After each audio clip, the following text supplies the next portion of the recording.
오늘 낭독할 책은 침대에서 담배를 피우는 것은 위험하다입니다. 지은이는 마리아나 엘리케스. 아르헨티나의 소설가이자 언론인, 현대 고딕 문학의 주요한 이름 중 하나. 1973년 부에노스아이레스에서 태어났다. 청소년들의 불안정한 삶을 다룬 첫 장편 소설 내려가는 것이 최악이다로 21살 때 화려하게 데뷔했다. 장편 소설 완벽하게 사라지는 방법, 우리 몫의 밥, 단편 소설집 침대에서 담배를 피우는 것은 위험하다. 우리가 불 속에서 잃어버린 것들, 이것은 바다다, 논픽션, 켈트 신화, 누군가 내 무덤 위를 걷고 있다. 여동생 등을 출간했다. 정치적, 역사적, 실존적 차원이 뒤섞인 공포와 두려움을 독특한 메타포로 구성하여 평온해 보이는 우리 삶을 불확실성이라는 극단으로 몰아붙이는 작가 특유의 스타일이 빛나는 대표작 침대에서 담배를 피우는 것은 위험하다로 2021 인터내셔널 부커상 숏리스트에 올랐다. 침대에서 담배를 피우는 것은 위험하다. 땅에서 파는 앙헬리타. 우리 할머니는 비를 좋아하지 않는다. 먹구름이 잔뜩 낀 하늘에서 빗방울이 떨어지려고 하면 병을 몇 개 들고 얼른 마당으로 나간다. 그러곤 병을 땅에 반쯤 묻은 다음 주둥이까지 흙으로 덮어버린다. 그럴 때면 나는 할머니 뒤를 따라 나가 조잘조잘 떠들어댔다. 할머니는 왜 비를 좋아하지 않아요? 왜 비를 싫어하는 거죠? 하지만 할머니는 내 말을 못 들은 척 아무 말도 하지 않았다. 대신 습한 냄새를 맡기 위해 콧살을 찡그리며 모종삽으로 흙을 팠다. 가랑비든 폭우든 비가 내리기 시작하면 할머니는 바람소리와 함석 지붕을 두드리는 빗소리가 들리지 않도록 문과 창을 모두 닫고 텔레비전의 볼륨을 높였다. 할머니가 가장 좋아하는 컴뱃을 할 때 소나기가 내리면 말을 붙일 수도 없었다. 할머니가 빅모로에 푹 빠져 있다는 것을 알고 있었기 때문이다. 할머니와 달리 나는 비를 무척이나 좋아했다. 비가 오면 마른 땅이 말랑말랑해져서 마음껏 땅을 팔 수 있었기 때문이다. 구덩이를 얼마나 팠는지 나는 할머니와 똑같은 삽을 썼다. 어린아이들이 해변에서 가지고 노는 것처럼 작았지만 플라스틱이 아닌 나무와 쇠로 만든 삽이었다. 마당 구석에 땅을 파면 깨진 초록색 유리병 조각이 자주 나왔는데 가장자리가 반질반질할 정도로 닳아서 베일 염려가 없었다. 그리고 둥근 조약돌이나 해변의 작은 바위돌처럼 매끄러운 돌멩이도 많이 나왔다. 우리 집 뒷마당에서 왜 이런 것들이 나오는 걸까? 누군가 거기에 묻어둔 것이 틀림없다. 한 번은 거기서 크기와 색깔은 바퀴벌레 같지만 다리와 더듬이가 없는 계란 모양의 돌멩이를 발견했다. 한 면은 매끄러웠지만 반대면에는 금이가 있어서 마치 웃는 얼굴 같았다. 나는 무슨 유물이라도 발견할 줄 알고 신이 나서 곧장 아빠에게 달려가 돌멩이를 보여주었다. 하지만 아빠는 돌멩이가 사람 얼굴처럼 보이는 것은 단순히 우연의 일치일 뿐이라고 했다. 아빠는 어떤 일에도 흥분하지 않았다. 마당 구석에서 검은색 주사위도 찾아냈는데 잘 보이지 않았지만 눈은 흰색이었다. 풋사과와 터키옥 빛깔의 간유리 조각도 발견했다. 할머니의 기억에 의하면 옛날 문에 달려있던 유리였다고 한다. 땅을 파다 심심해지면 지렁이를 가지고 놀다가 토막을 내곤 했다. 동강난 지렁이가 고통스러운 듯 몸을 비틀어 기어가는 모습을 보는 건 결코 즐겁지 않았다. 하지만 지렁이를 양파 썰듯 잘게 잘라 서로 다시 붙지 못하게 하면 절대 되살아나지 못할 것 같았다. 아무튼 지렁이처럼 기어다니는 벌레라면 딱 질색이었다. 한 번은 폭우가 쏟아져 집 뒷마당이 진창으로 변하고 말았다. 나는 거기서 뼈를 발견했다. 나는 그 뼈를 조심조심 양동이에 넣어 마당의 수도꼭지로 가져가 씻었다. 그리고 아빠에게 그 뼈를 보여주었다.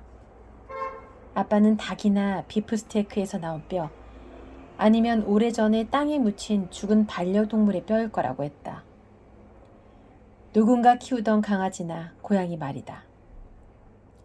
그리고 어렸을 적에 할머니가 그 자리에서 닭을 키우셨기 때문에 닭뼈일 가능성이 높다고도 덧붙였다.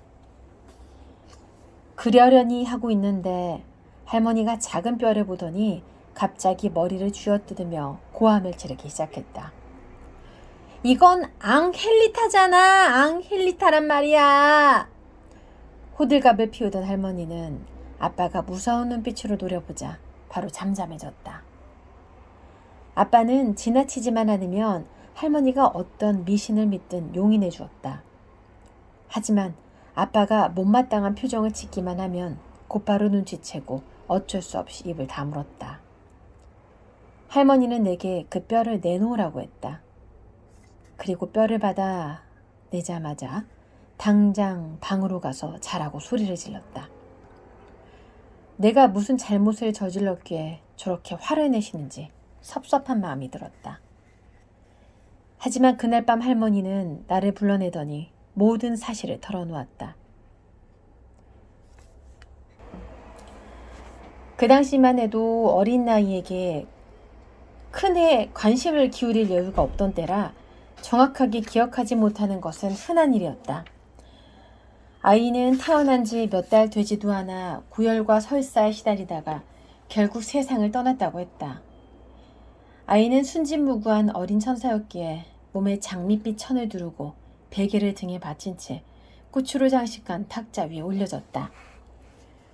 그리고 가족들은 아이가 빨리 천국으로 날아갈 수 있도록 마분지로 날개를 만들어 어깨축지에 달아주었다.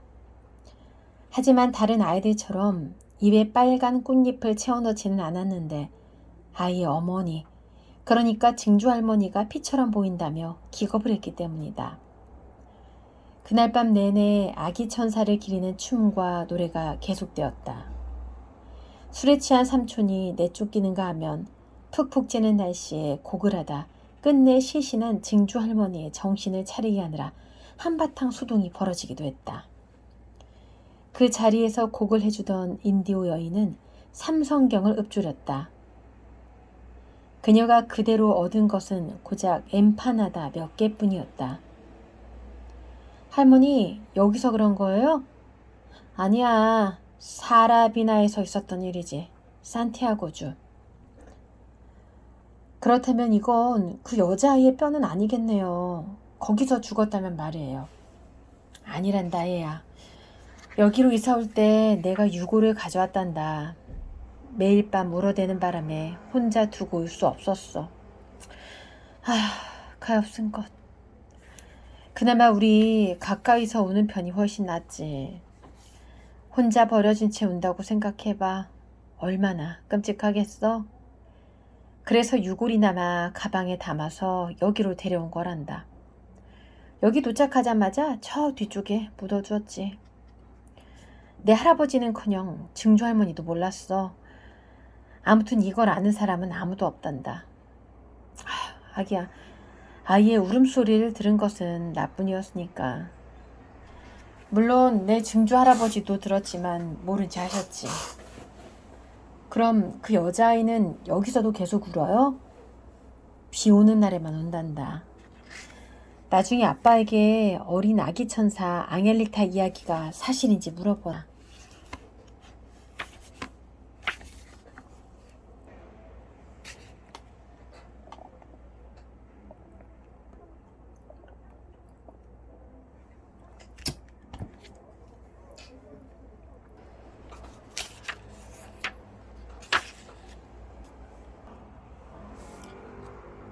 그러던 어느 날 아침, 예전 우리 집의 사진을 들고 내 앞에 나타났다. 내가 뒷마당에서 그의 뼈를 파냈던 바로 그 집이었다.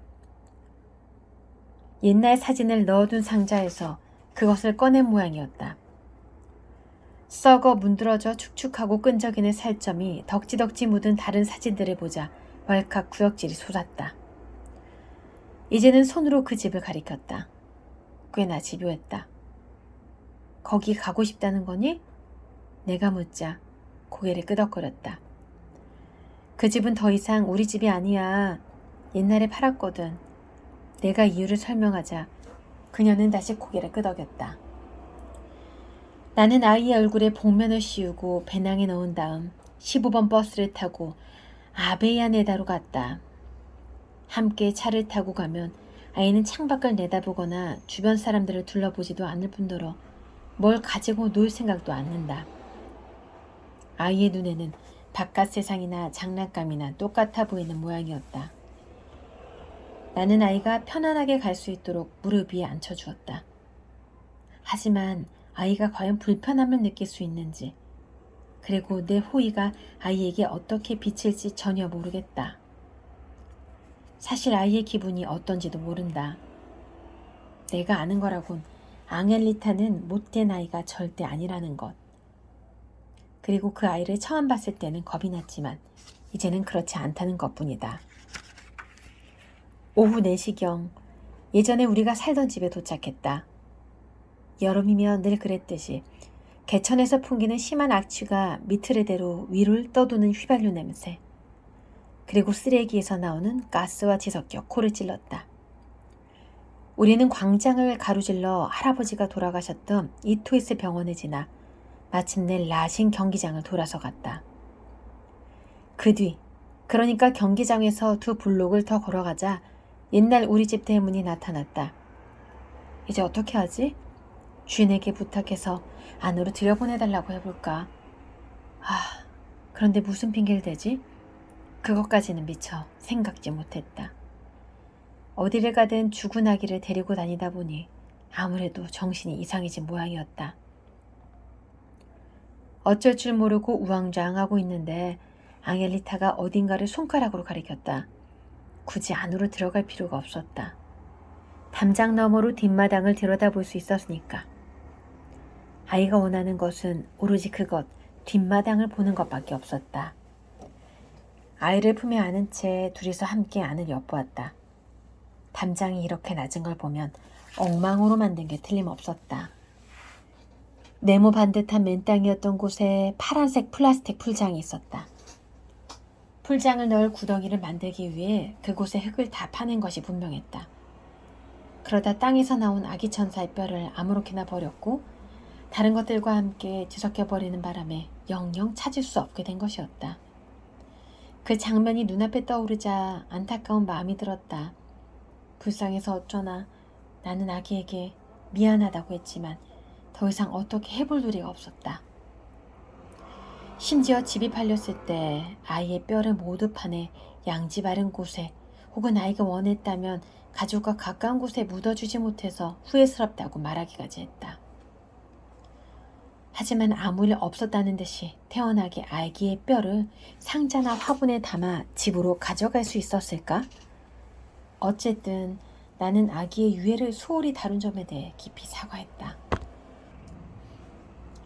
내 말을 듣고 앙헬리타는 고개를 끄덕였다. 그 모습을 보자 그녀가 나를 용서했다는 것을 알 수 있었다. 나는 아이에게 물었다. 이제 마음이 좀 놓여? 그럼 이제 떠날 거니? 내 곁을 떠날 수 있겠어? 하지만 아이는 고개를 저었다. 알았어. 나는 대답했다. 아이의 대답이 썩 내키지는 않았지만 나는 15번 버스 정류장을 향해 빠르게 걷기 시작했다. 그 바람에 아이는 맨발로 거의 뛰다시피 나를 쫓아왔다. 썩어 문드러진 아이의 발에 하얀 뼈가 드러나 보였다. 오늘은 침대에서 담배를 피우는 것은 위험하다. 마리아나 엘리케스 지음 낭독을 해보았습니다.